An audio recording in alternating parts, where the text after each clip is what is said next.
Very good morning. First of all, I would like to compliment Economic Times to taking this Design Age Design Summit forward and bringing industry and academia and design practitioners together to talk about design and talk about future of design. I'd like to mention that in independent India, there was a vision that how we should strategically take country at a higher level. And in that vision, the technology, design and management were put together. And if you see that the technology means IITs, they came in late 50s and early 60s. Indian Institute of Management also came almost late 50s and early 60s. And even NID came in 1961, the first design school, meaning the design was given importance by the visionaries in this country that it's an important thing to take it forward the economy. Somehow, because of the protected economy, the design, industrial design, took a back seat, and people started defining design in their own ways. And when you talk to design, the policymakers and other people in 80s and 70s, the perception was more of a fashion-centric, textile-centric, maybe elite, but they were not able to really pinpoint that design is a very important thing for taking, even at all sectors of economy, a competitive advantage for economy. The design becomes a very main ingredient for taking advantage in the competition or even looking into all areas. And it took a lot of time. And fortunately today the panelists, if you look around, there were some people who had dared to get into design like Mr. Dilip Chhabria. 1981, one of the top design schools from a art center, he graduated in design and came, and then that time he felt that maybe the design is going to play a very important role, though the auto sector was mostly on a joint venture or taking design from outside and manufacturing, and many of the industries were also doing like that. That why to invest in design? What is the perception of design was, it is taking too long time, there is going to be too huge investment, return on investment are not going to be major, and why to spend so much of time? So, in such scenario where industry was not accepting design as the main component for the growth, Mr. Dilip Chhabria has initiated his design activity. So, being his journey, in fact, I would like to first question ask him that what made you go into the design, knowing that how the design scenario is happening in this country, and where do you see the future of design, the journey which you have taken so far? Thank you, Mr. Vyas.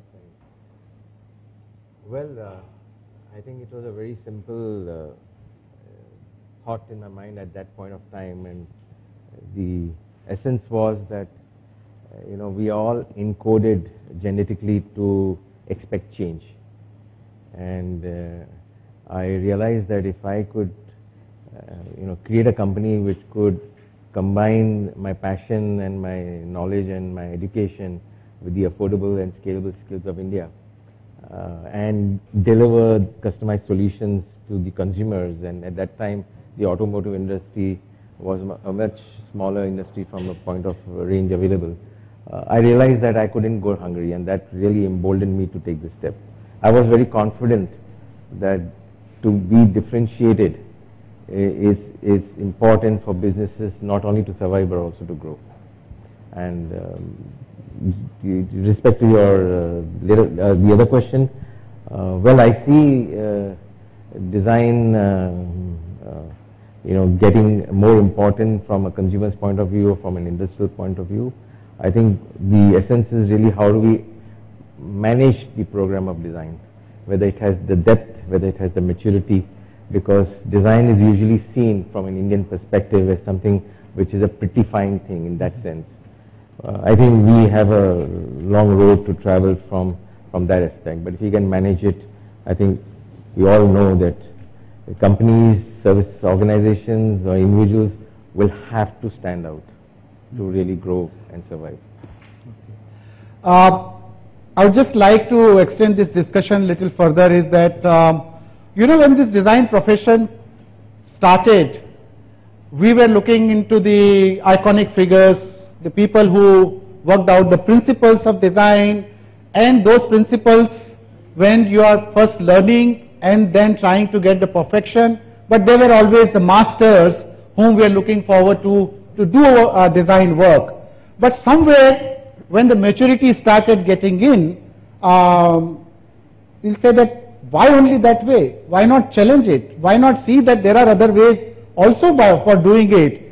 And I think the Indian design scene has moved to that level that not only just to look into the masters who were there in 70s and 80s, but also making their own explanation, their own interpretation of design, aesthetics, forms, functions. So would you like to reflect on that this journey from looking into the master's works and becoming master yourself and creating a new language of design? Well, I mean, I never really looked at masters in that sense. To me, design is very simplistic in its understanding, is that design has to stir your emotions to create a want. And it's not necessarily going to come from masters because they lived in a particular era. And design is usually steeped into the future. You are going to, sell something that didn't exist yesterday. It probably caters to an unmet need. So I think you evolve. You evolve from the competitive landscape of what's available, who are your competitors, human psychology or even human desires change from points of time. So it's all. My personal thing is that you have to be obsessively passionate. Yes. It's a 24-hour job, and if you love your craft, you're going to get it in any case. All right. So we'll come back to you again and talking about some of your success stories, which are, I'm sure the audience would like to hear some of the success story where you have given your signature and people have accepted it. But before that, I'll go to Suresh Sethi. In fact, we are contemporary. We 30 years plus experience in design. When we joined design institutions, we didn't know where the future is going to be, whether industry there is going to be any job for us or not. I did my master's after engineering, so at least this thing was there that people will take me as engineer if not as designer. But there were some kind of ambiguities there where we took decision to become designer. Now Suresh has a very interesting experience line that he joined Philips Design, maybe the first design office in the country in 80s, and then moved to IIT and then Singapore and his own design office, and now is with Whirlpool. Now it's a total different scenario from automobile design to the consumer durable, where design at a very critical stage you have to really work it out, because when you have to sell a refrigerator, you have to sell a washing machine, you have to do that, there is a cost pressure, there is feature pressure, their competition is so severe, and in that situation you do not have too much of liberty really to play around and invest time in designing. So how is this experience working with a major giant like Whirlpool and taking competitive advantage through design? It's been a journey, and the journey has never been for me about cost, but about consumers. However, when you think of consumer, in India consumers are cost conscious, so it automatically comes in. I believe that my beginnings in Philips, the first project that I did for them, which was simple tube light and the end brackets, really did well. It was about cost cutting. Fortunately for me, I had a science background when I joined NID, and I was an artist, so mixing both was very easy. Giving due to engineering, giving due to the business partners came naturally to me, because the respect that you have for your team actually helps you bring the product out. They listen to you.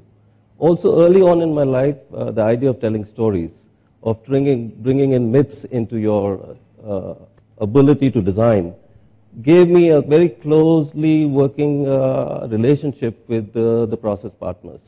I think that was the key. Again, understanding that India was a different country. India needed mass products as much as they needed craft. The choice between getting into craft and mass production at NID was always a challenge.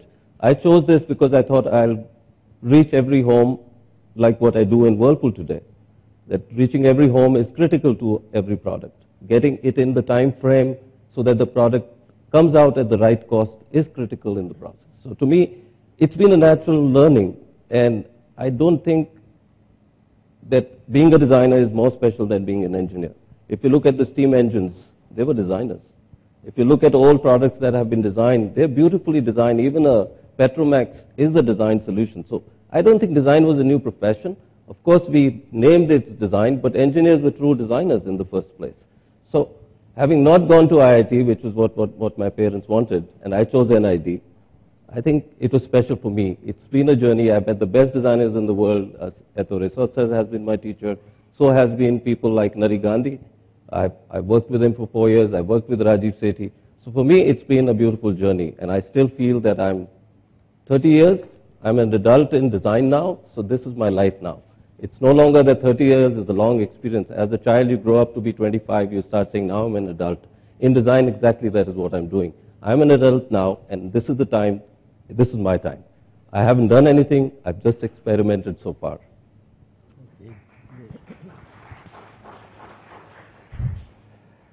Navroz, you have taken over reins in design in your company where the country is going through a very exciting time. The economy is growing, and when economy grows, you see the creative industry really gets big boost. Indian industry, we always felt that things happen in compartment. Planning is happening, then the R&D is happening, then tooling is happening, then production is happening, and then somewhere designers are also coming in between. So this compartmentalizing is taking too much of time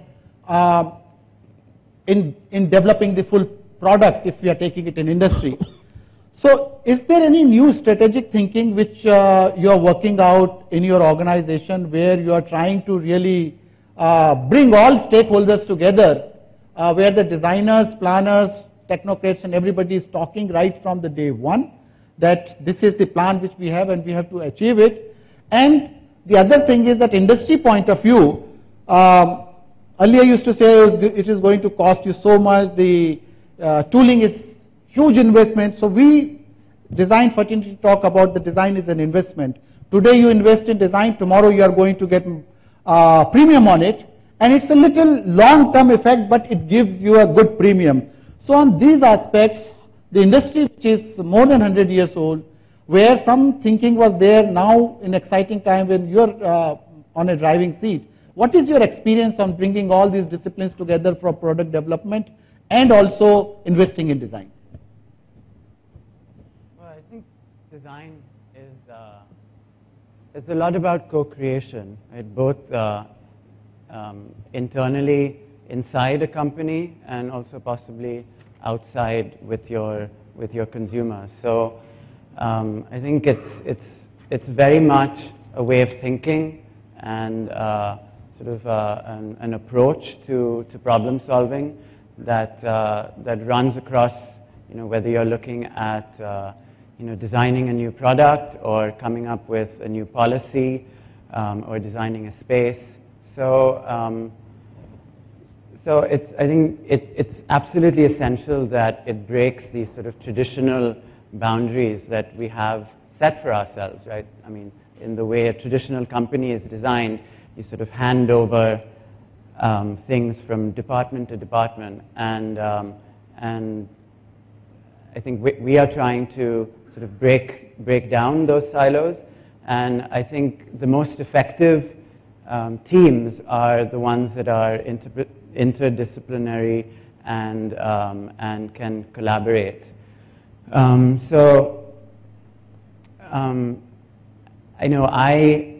think a lot of people have this sort of misconception that design is just about designing new products. I think personally also, you know, I came into design originally thinking, you know, that I was going to do my MBA and then you know, figure out strategy after that, and you know, communication strategy, and I did that for a few years and realized, yeah, but all of that stuff is happening after the, you know, the real work of understanding what to make, right, and what to design. So I think that's really essential, because I think companies today can pretty much make anything, right? We know how to make you know, very, very complex things, but what's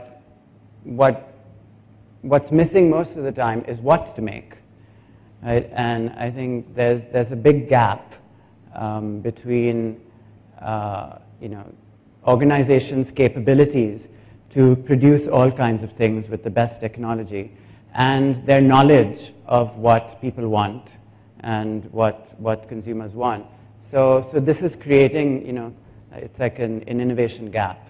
And I think by approaching work in a more collaborative way and sort of trying to break down these silos, that's one way to bridge this gap, and sort of be clear that, you know, the definition of design, I think, also needs to kind of change and evolve. We call it, you know, design with a capital D, right? But you know, because it's not about making things look good, but it's really about understanding what people desire, and you know, what can add meaning into people's lives, and then working in collaborative environments to figure out how to then convert that into things that are also viable and feasible for companies to make. I'd like to ask you, is that industry, there is a engineering design, you're talking about industrial design, and then there's a marketing group.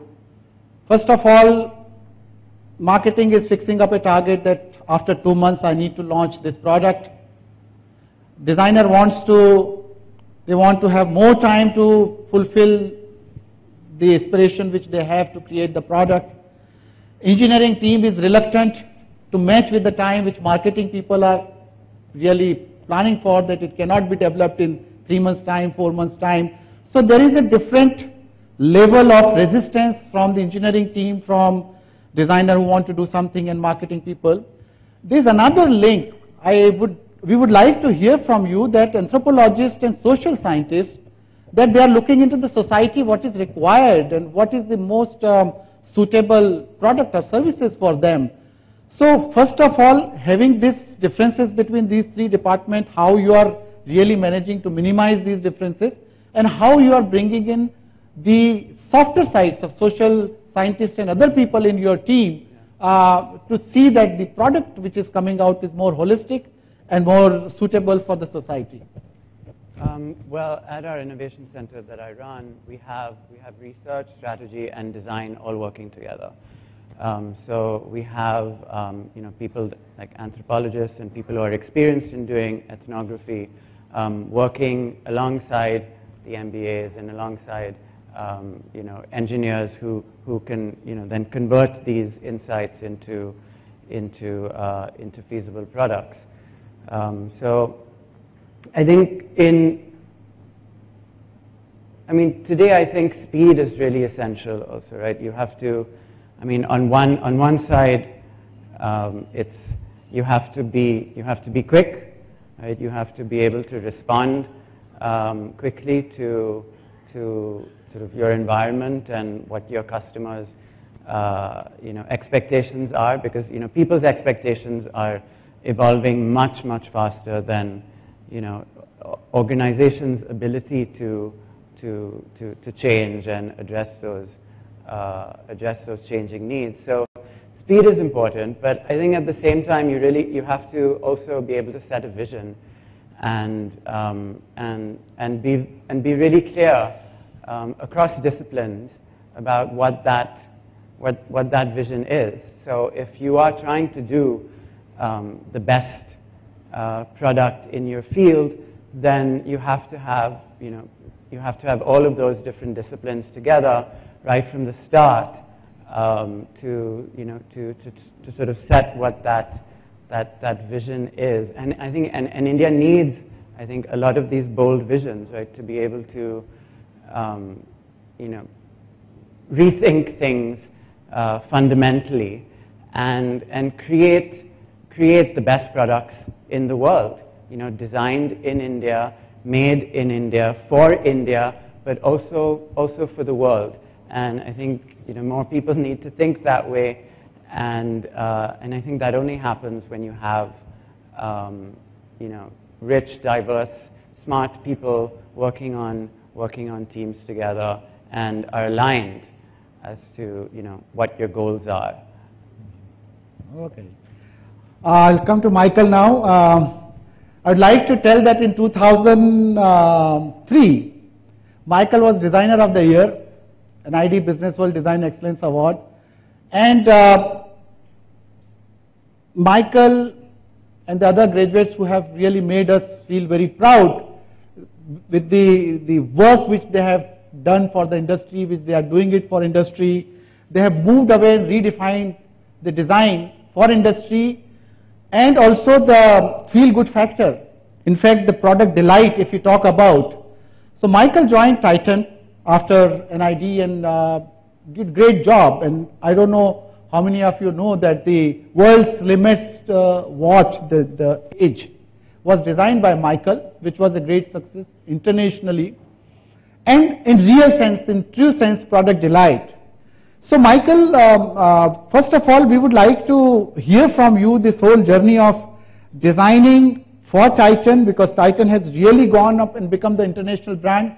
And when we talk about that original manufacturing to original brand, Titan is one of the company in early years who have used design for creating an international brand, which is a very good story to know about, that how through design they have become international brands. So now the product delight which we are talking about, there's a product experience. There is too much of product experience one is talking. It is not only the form, but now when IT has come up, it's a complete interaction design, the features, the icon, all those iPhone kind of thing. So expectation of consumer is continuously growing and becoming higher and higher and higher. Through media, we all are well aware what is happening internationally. We also have product available to us. And in this global scenario, product delight, how far we have traveled and what is next? Meaning after a point also that there's so much of it happening in the product, sometimes also it starts becoming boring. So obviously we have to look into what is the next jump. What is the paradigm shift after this product delight? So first we would like to hear from you about the journey from Titan and to your own company and the consumer products and the design acceptance in the industry, and then where to go next. So I think for me, the whole drive to design came from the whole essence of an interplay of macro and micro, in the sense small changes that you can make influence million lives, and that's the thing that kind of drove me to, in the first place, to Titan, where watch design itself was an odd field, and it actually was an interesting field in the sense that it actually created this whole essence of multidisciplinary thinking. And I was an artist before I joined NID. I used to do a lot of watercolors, and that whole dichotomy of whether I should be a product designer or so that kind of got filtered out when I joined Titan. And interestingly, the first project I did wasn't product design; it was Tanishq branding. And I think that was a sign of an organization that really was open-minded about design and the design sensibilities that one needs. And the space itself is such that it actually melds a sense of desire, functionality, utility right together. I mean, watch design is not about just reading time. So that's a challenge that I felt was something that really drove a lot of interesting interpretations of consumer sensibilities, and now consumers don't tell you what they expect, and that's the beauty of design and what you can do with design. You have to be able to preempt sensibilities. You should be able to understand the whole essence of what drives desire and then translate that into some physical manifestation. Now that's over time moved to today it's virtual and physical, and it's actually it's bringing back the whole idea that you don't need verticals of specializations. You need to have design thinking sensibilities that can span a larger design experience. So it's about designing an experience and not a product. And therefore you kind of seamlessly meld the tangible part of design and the tactile part of design to the virtual sensorial part. And that's where there's a bridge between interface design, and what is kind of evolving from there. So this brings me back to the whole idea of how do you propagate great design thinking in an organization, because I've now had the experience of being with an organization and then as an independent consulting practice. And I think the part that really interests me a lot is to be able to see how design can make systemic changes, and therefore inculcate design thinking in not designers but in the rest of the ecosystem that holds design together. So can you have say a retailer that thinks design better or sensitive to design, or a marketer or an engineer or a manufacturer, and that's when you will actually build a certain threshold where sensibilities of design won't be the task of just a designer pushing it. It's just the organization that believes in it, and hopefully over time, I mean, if you look at building desire through design, one would see design drive change. And from design, I look at it as a larger perspective. It's not just about designers, but it's a conglomerate of thinking of how do you preempt future trends, and going by what manufacturing processes have lent. It's the whole bridge between how far ahead you have to think is now shrinking down to almost days. You can actually come up with a new product in overnight. So that's the exciting thing that's transitioned from when we started off design to what it is today. In this changing scenario of the digital marketing, and people are now doing shopping, online shopping, the touch and feel experience which we are talking about product is not there. So what do you think of in India the future of designers, or what kind of shift which we need to have to fulfill this need which is happening on online? So is there any where design is going to go in India in such scenarios? So is there any reflection on it? Yeah, so I think it's changing the way you think of retail and experiencing products. And I think technology is doing a great job of catching up with consumers' need for experience, and therefore the virtual experience is getting far more clarified, and it's going to an extent where at some point, which we hope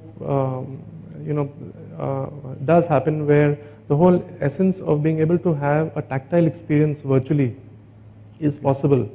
And I think with technology, it's never going to splinter your sensibilities into a virtual and a real. It's always going to be a smooth blend of the two. So retail probably will move to experience spaces, where you don't physically buy, but you experience something, and then you buy when you want to buy. So there's a lot of things that will now start. The fact that online is growing in terms of experience and buying capability for a consumer, it is naturally getting brick and mortar retailers to kind of rethink the way they sell and make people experience products. And there's going to be a marriage at some point of both. So from a design perspective, I think it's going to lead to greater holistic thinking of an experience versus you can stem from one discipline. It could be product, it could be graphics or communication. But I think what will happen is that you need to have a core domain, and you need to have, it's almost like an onion, you need to have the sensibilities that go beyond your core domain. And that's when you can overlap with more expertise to kind of create something which is larger than just a designer's perspective as such. Okay, all right. So Sharad, you are coming from an academic side, and you are basically creating the human resource, the designers, to fulfill the industry's need and growing market in the area of products, services, experiences. Now, the Pearl is multi-campus, multidisciplinary institute. In today's time, the challenges which are there in the industry, what way you are really developing this human resource so they are industry ready, and also bringing very innovative ideas to the industry for getting a better satisfaction in their career? Yeah, thanks, Praveen. So while all the great designers are here, what gives me a pleasure that we are actually creating more designers while you are creating the design. But I'd just like to share a few statistics with you in terms of the interest level of students in the creative and design courses. So every year we do a market research across 20 major towns of the country to really figure out that how many students are actually looking at a career in design and career in the field of creativity. And what's surprising is that the way the numbers are increasing. Last year our data suggested that as much as 25% of the students who are passing out of schools today are looking at a career in design. That's 1 out of 4 in a broad creative field, including creative business as well. So that figure was a surprise to us as well. And even more surprising is that possibly it seems like a metro story, but it's not. It's from all across the country. I'm surprised by the awareness of the student community in that direction. And what is most heartening is actually the parent support in all of that, because I've had conversations with parents who come and tell me, ye design mein jana chahta hai, samjhaiye, that kind of a thing. What will he do? But there's a change now. Parents are more open to that idea. Parents are probably equally informed as much as the kids, and they come and ask us, while we have done all our research on the internet, but please tell us what is design. And I think that's where the disconnect starts to happen, because the way everybody comes and their perception of design is so different from their social, cultural, geographical context. It's still fashion, styling, textile, craft, that kind of thing. But it's kind of increasing that number of students who want to do careers in design. But coming to your question that, how do we prepare the designers of tomorrow? That's, I think, is a great responsibility that we have. And we have been in touch with the industry, talking to a lot of people. So a few things that stand out here is that the industry is today looking at the right balance between the domain skills, the strategic design, and the human skills to really bring it all together. And you mentioned design is about co-creation. We always talk about collaboration. You mentioned different departments coming together. I think that's the difference that we have to make in education, that along with the skills that we are teaching them, we also really help them to create within themselves an ability to work in teams, work in corporates, and not just be a romanticized artist who's working in isolation, because we are not artists. We are really trying to create designers. So I think the important is to bring that life skills in the students of today, so that when people like Michael and Navroz, when they employ these people, they get those skills in place as well. So there are quite a few innovations that we are trying to bring that. Design thinking is one such thing where we believe very strongly in fact, while you were mentioning about how that message has to spread, in the evening today we are actually launching an initiative called Agni. So Agni is about spreading design thinking across 2 key stakeholders. One is our schools, because I believe that the structure of our education is so regimented that we create these brilliant individuals who get these unheard of marks. There's nobody who gets less than 90%. But they all then come with a very regimented thinking. Give them a book, they will read, and they will go back and try to read the question, go back and find the answer. So we want to encourage schools to actually bring design thinking into their curriculum, not to make designers, but to spread the creative thinking, creative problem solving, and design thinking within their curriculum, which is integrated to it. So it's not a workshop that you kind of just do it, but that's the way the thinking is. Some of the more progressive schools have done it, but at the mass level, probably not happening. And to spread it a little more, what we are also thinking of, we are going to be putting an online course in design thinking. We just encourage students to go there and do it on their own. The other stakeholder is the industry, making them aware of what design thinking is and how is it really going to be working for them. So while we have Navroz here representing a large corporate, but there are so many small and medium companies as well, where it's very important for us to demonstrate to them that how important design could be. Companies like Titan, companies like Apple, they've kind of put it out there that actually design works, and it's as important as your sales and marketing and finance and all the other traditional corporate function. But if we can demonstrate the same at a mass scale, I think then what we are talking about is a design revolution. Then things will start to change from a student community as well as the industry. But many times industry, we get very good feedback that your guys are doing very well. They have turned around a lot of things. And many times we also get complaints from industry that these designers who are coming, they have no sense of urgency of time, and they take their own jolly time in developing product, and sometimes we have put, our stakes are very high, and they are arrogant. That also comes out, that attitude of your graduates sometimes is not matching with industry requirement. So two ways I look at it. One is that industry is complaining about these young designers who are coming out from institute not very responsible. Other side is also the scene where we are saying that industry is ready designers, means what industry want, our designers will give. I feel that the value-based design, if we talk about, are we somewhere giving this education to our students that they go and tell industry that yes, I will do what you are saying, but what is right for you, that also I will tell. Sustainability aspect, relevance aspect of the product or so.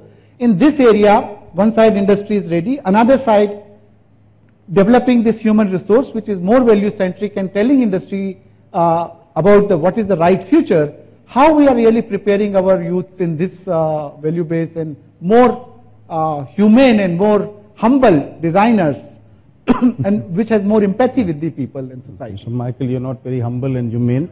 You've just been told. No, I agree, it's a fair point. And I think it's how the industry values design. If a particular organization has a value for the designer, they will also start to respect. There is a certain madness which designers bring. Designers are mad.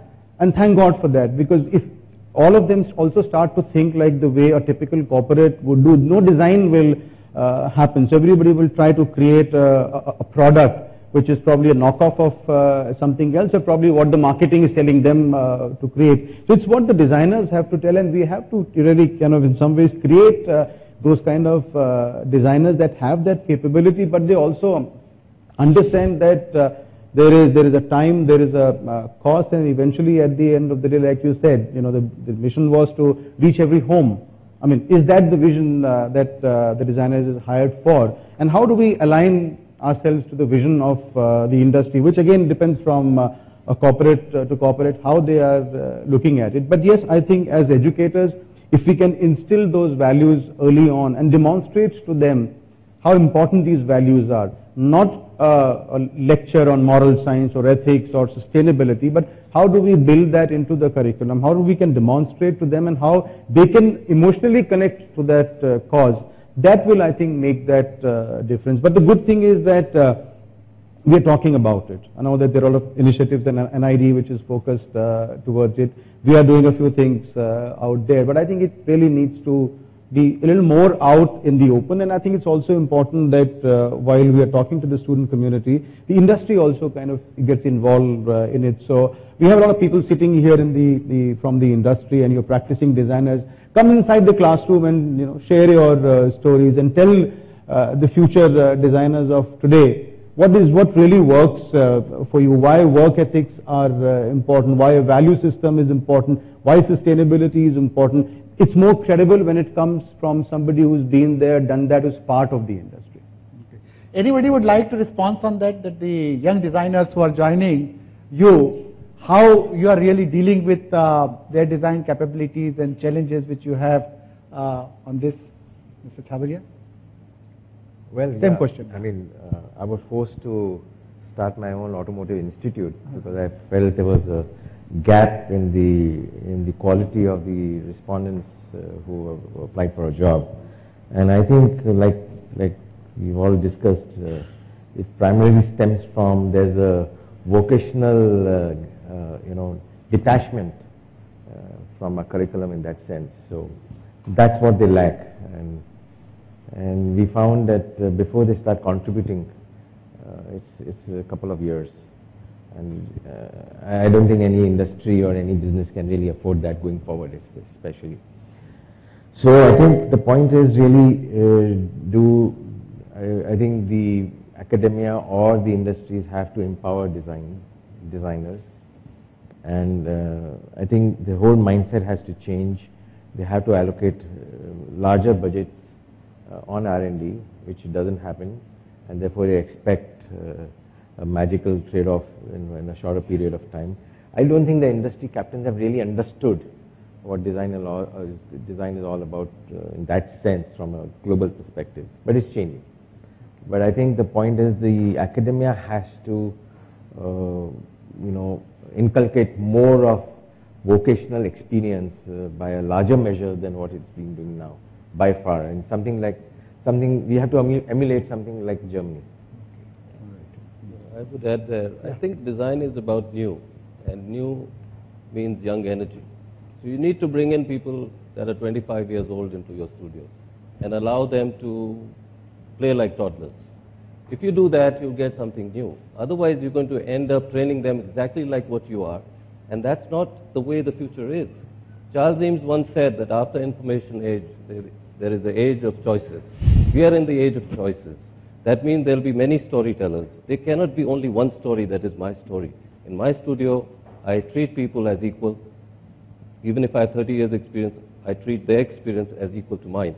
And I think that's a critical part of what we have to do in industry.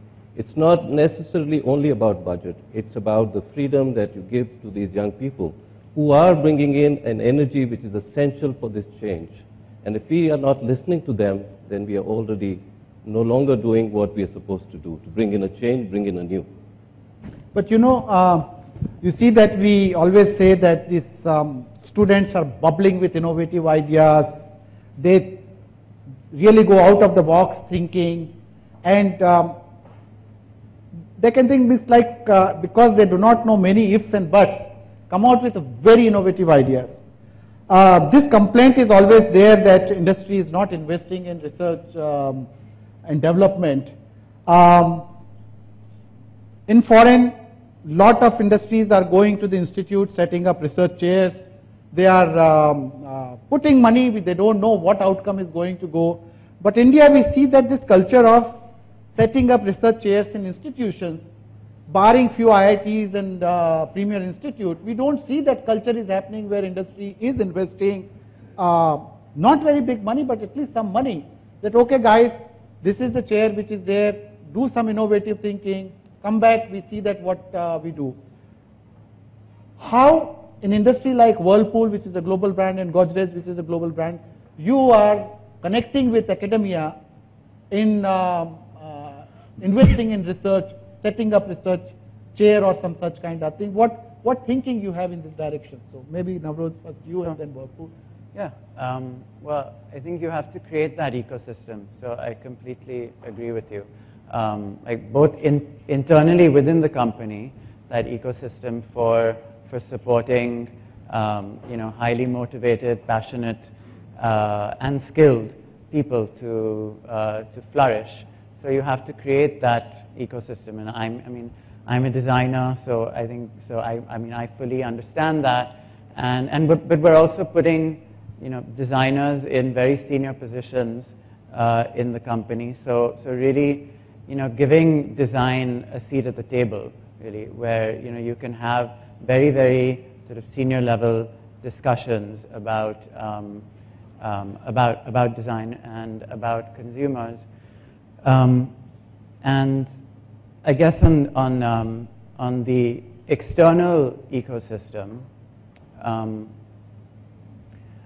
yeah, I think I mean, sort of we work with, you know, NID, IDC, a lot of the very good programs in India, and you know, we bring in a lot of design faculty from the school that I attended in Chicago, and so it's really, I think it's essential to but you also have to understand, you know, that I think if you're doing very open-ended, ambiguous, explorative research, you know, maybe doing that within the context of a company is not really, you know, the best place for doing very ambiguous research, right?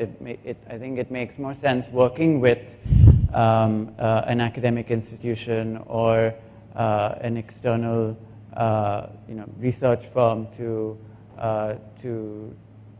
do that. I mean, I think unless you have that culture as an organization to deal with very, very ambiguous, open-ended questions, you know, like what is the future of retail, and let's spend 6 months understanding what that is, and it's going to take another 6 months after that till we get any sort of inclination as to what that direction is. I think that might take time if you don't have that, I think, sort of understanding at a very senior level in the company that you have to invest in those things, both in terms of time, people, and budgets. So I think we've been doing this for several years now, and it started off in a very small way. You know, just like you know, 3 projects being incubated for about 4 or 5 years to really, you know, use them as examples for what we mean by, you know, sort of very open-ended, explorative projects, and you know, that over time has sort of established that language around design and innovation inside the company, and that has sort of enabled us to now do it at a much larger scale, where we can, you know, we have about 100 people working out of our innovation center on, you know, many different kinds of projects. So I think if companies are starting out, I would say, you know, work with external institutions to tackle the more open-ended questions where you don't really know what you're going to get out of it, but you see that there's a problem that needs solving, and at the same time have a dialogue inside your organization about what it means to do that kind of work, you know, so that everybody is on the same page. Suresh, I would like to take this point with you. You are a designer, you are working in very multinational organization. The companies spend crores of rupees in advertisement, in TV spots and all. And when we ask them to set up a chair in institute, they said this year our funds are all booked. We have no allocation of funds for doing such kind of thing. How you yourself as a designer and a manager in a big company deal with such things? See, I think it's an Indian issue, not really an organization like Whirlpool. We as Whirlpool have 6 design departments globally. We have a head office in North America which has about 140 designers. We have about 40 designers in Brazil. We have about 45 designers in Italy. We have about 10 designers now 25 designers in China, and we have 25 designers in India. We have been collaborating with institutes. When I was heading the China studio along with India studio, I worked with Tongji University students. I worked with Zhejiang University students. Right now we're working with NID. We have diploma project sponsorships. We have internships. But we also definitely give in to design direction. The IDC, we've been sponsoring the students' events. So we have been constantly in touch with design fraternity to help in whatever way we can. Of course, if there is a proposal which is meaningful income from academia, we would definitely look into it. For example, when I was in academia, and I've been fortunate that I've been part of design schools, I've taught in Singapore, I prepared along with IIT Bombay a proposal on media for Singapore government, and I got $10 million before I walked into Whirlpool. So that money was for NTU as well as for IIT Bombay, and Ravi Puvaya, Professor Ravi Puvaya is part of that project. But I spearheaded the proposal. It's very important to give the proposal from your end. I don't see industry saying no. But if you have a good proposal, I'm sure my leadership will be willing to see it and collaborate. We spend money on this conference as well. So why is it? Because we believe in design. I think Whirlpool is one company that really believes in design. I have no issues talking to the top CEO, both in US and in India, and talk to him as if, they believe the design is important. So I totally disagree with the fact that industry is not willing, both as well as Indian industry. Proposals are not coming. If you give us a proposal, I'm sure we'll look into it. Mr. Proposal is on your way, Suresh. No, I would completely agree that I think that, having been in the industry earlier, that if there is a clear demonstrable value proposition for any company, it makes a lot of sense for companies to invest. And I think that, I don't know how many academicians are sitting here, but I think that academicians largely have taken a very internal view of this whole thing. It's more about a course, a department, or an institution, and not really looking outside at the world and what's happening. And that's probably one of the reasons why the proposals are not reaching you, and even if the proposals that are reaching you probably don't make sense to you as much as they would. So yes, I think that as academics, we probably need to do a lot more in that. But the good thing is that with people like yourself and Navroz and some of the others thinking in this direction, in some ways makes our job easy. And there are a lot of these interesting ideas that are coming from our students, and they really need to go out there, and these could be certain platforms where we could possibly be able to do something together. But I think that my request to both the industry and the academics here is, let's kind of make it real. Let's kind of make a few things work. It could be just a few projects that are being sponsored, some of the bigger ideas that are given that direction. It just needs a small spark. If you can demonstrate that, then for the industry and academics, it's so easy to just kind of follow through and make it something much bigger than what it is. Any observation on that? I think one broad aspect of design is everyone has a lot of interesting ideas, and the biggest hurdle in today is how do you translate that into something that makes business sense. And designers need to now think larger than their just their domain, and kind of look at themselves as entrepreneurs and then look at how they can translate. So I think there's no dearth of ideas, and we need to create a model that works to translate this, and it doesn't all need money. And I think there is a change of way you think is very important, who you collaborated with. And you're not the expert in everything. You need to build teams that supplement or complement you in actually translating ideas. And I think the moment you put your feet into an entrepreneur's shoes, you start thinking of everything, not just the design perspective of it. Is it expensive? How much do I save on it? And you start looking at it from a consumer standpoint. And the moment you do that, I think there's a lot of opportunity for whether it's in-house design studios or consulting houses to actually start proactively developing concepts, ideas, propositions, proposals that you can actually take to market. And that's the transition that one wants to see in India, and hopefully that will happen soon. You know that one thing with academia fields is that the industry is coming, it is very confidential, we cannot share this is coming in future. Your students, if they will come to know what is happening in our R&D centers, lot of money has gone into it. So these are the questions which we hear from industry when we send our students. There are many multinational companies, they say that okay, through competitions or coming and conducting special workshops in the institutes, they say that okay, we are giving you money for ideation, you please carry on.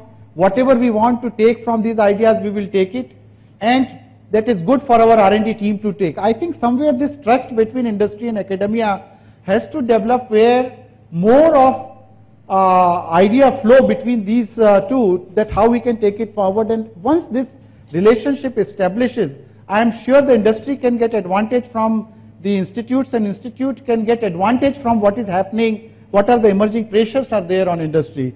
Before I open it up to the audience to ask the questions and doubts and other things with our panelists, Mr. Dilip Chhabria, because you see that when we were a student, we always looked into Dilip Chhabria has become a brand. He is the face of the brand which he has created in automobile field, and the institute is also been set up by him to understand this whole, to give this whole understanding which he has got to the students. So we would certainly like you to describe to our young audience that the brand which you have created, Dilip Chhabria. Tell us about the Dilip Chhabria, the brand aspect of it for our benefit. No, it was never created by design in that sense. I realized when I worked with General Motors that as a designer you are usually just but a statistic, and you know, you turn out hundreds of sketches a day, and you know, what is your life worth at the end of your career? It's not much from a designer's point of view. I'm talking largely from an automotive perspective, where the designer's cause and effect relationship is usually spread over 5 to 6 years and $1 billion at the very least. And I realized that, as I said in my opening statements, that you know, if I could create a product that a manufacturer would not or could not, either because of skill or because of scale, I was confident that we could create a niche for ourselves. And that's exactly what we set about doing. I think the vision also was to mimic and compete with the Italian studios at that point of time, who were quite powerful for outsourcing, for receiving outsourced design projects. And that's how we got a breakthrough internationally with Aston Martin, BMWs and the like. But interestingly, I think if we have to take the case forward for the Indian design scene, I think all designers should become entrepreneurs, because then you're actually controlling your own destiny.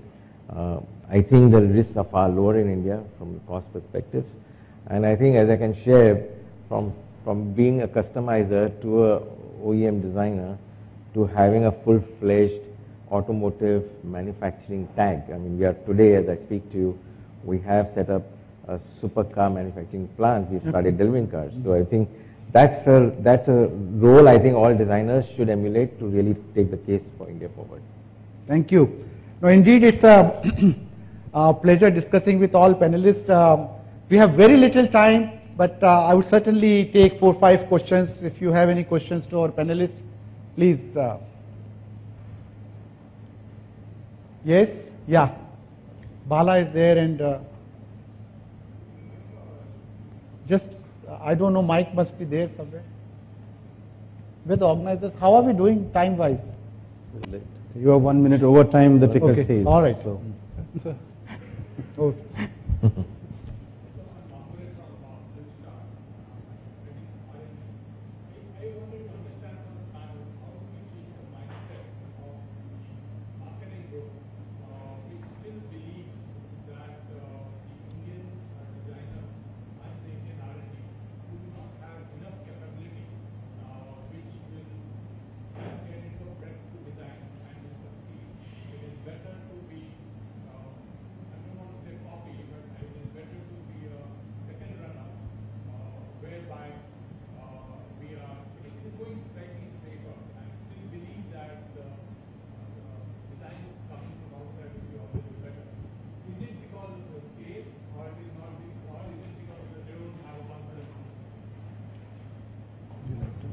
I think that's changing. I was in, my first job was with Philips. I was part of an international design studio, and even now when I'm in a similar job, I'm in an international design group, and we design locally. We never really, we took local consumers' consideration into design, and that was what was implemented. We never really took everything that came to us from there. So I don't believe that is the fact. If we if marketing feels that way, then they have to expose people to the global markets that are around. If we go out early on in our careers, like I did when I was 27 and I studied in Italy, I think that is the kind of exposure every engineer, every marketing guy needs right from the beginning, or R&D sector especially. Engineers don't travel, designers do. So I'm saying that is how it has to happen. Otherwise, we're going to be in different paths, and the trust and the ownership of project, because we're looking at outside projects which are better detailed because their sensibilities are better, or designers are working very closely with engineers. These silos that we create within our organization need to merge together if we have to do well. It's not about one designer designing or one design doing well. It's about a flow of designs that do well in the market that makes you a good designer. You have to kind of change your process, right? I mean, you have to be able to say that when you're going out and doing research, that it's essential that that happens jointly, right? Because then I think the empathy building happens at the very beginning of the process. And if you're not doing that, if your process does not facilitate, you know, collaboration throughout, then you need to change it. Okay, we are really overshooting the time. Bala, last question. Hi, Bala from Ticket Design. So you were talking about the brand and designers and being a brand by themselves. So my question is about you are a Dilip Chhabria brand, and designers also tend to create their own brands as individuals. So what is the reason for that? And does that also become an impediment for being too designer-centric? So are you selling designer himself or herself? Or is designer becoming more important than design? No, it's a very interesting question. So when it's an eponymous organization, there is an impetus for you to succeed because there's a stigma around failure. And one of the reasons why we succeeded actually and didn't throw in the towel was because of it was an eponymous company. And I think, you know, when I started out, I was actually mimicking the Italian trends at that time. The Italian design houses were named after individuals, and they later on became brands. That's what I was really seeking. But I think that's where the impetus lies. In fact, I tell a lot of companies that you want to succeed within companies, you should have entrepreneurial cells named after the individuals, because then you work, you know, to succeed. There's an overwhelming need to succeed because you can't afford failure. So I think it works. It's a big risk, but I think if you don't want to fail, you will succeed. If you have your back to the wall, you usually succeed.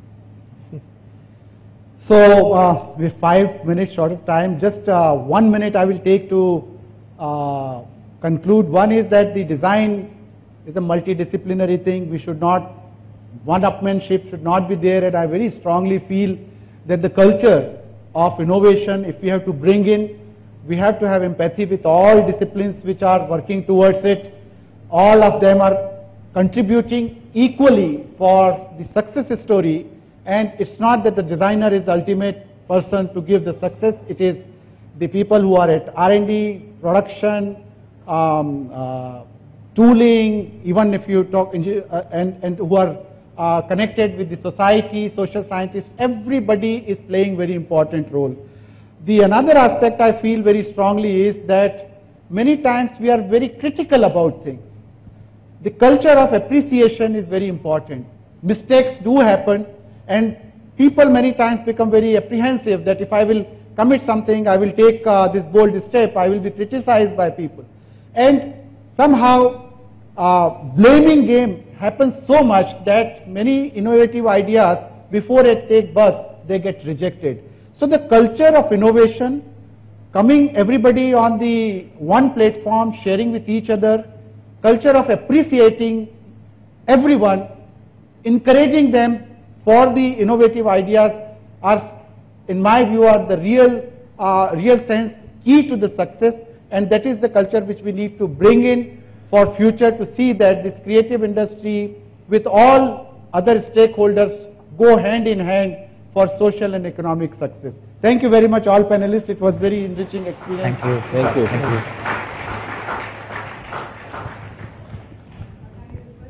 panel members to please remain on the stage for just another minute, and may I please invite Mr. Rishi Kapoor to please come on stage and present the mementos as a token of gratitude to our panel members. Firstly, to the founder of DC Designs, Mr. Dilip Chhabria.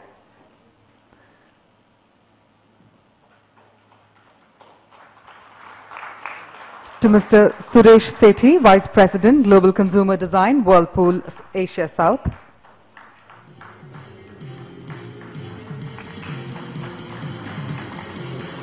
To Mr. Michael Foley, Founder, Foley Designs.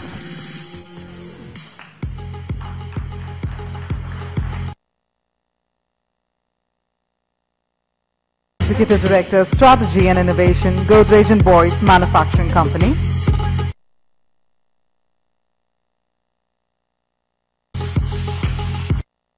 Sharad Mehra, CEO, Pearl Academy.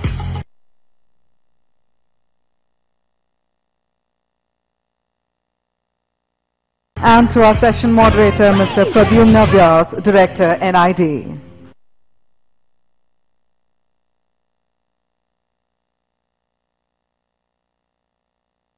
And we thank you all for joining us this morning. Ladies and gentlemen, with that, we call it a wrap. I'm going to request all our dignitaries to please come together for a group photograph.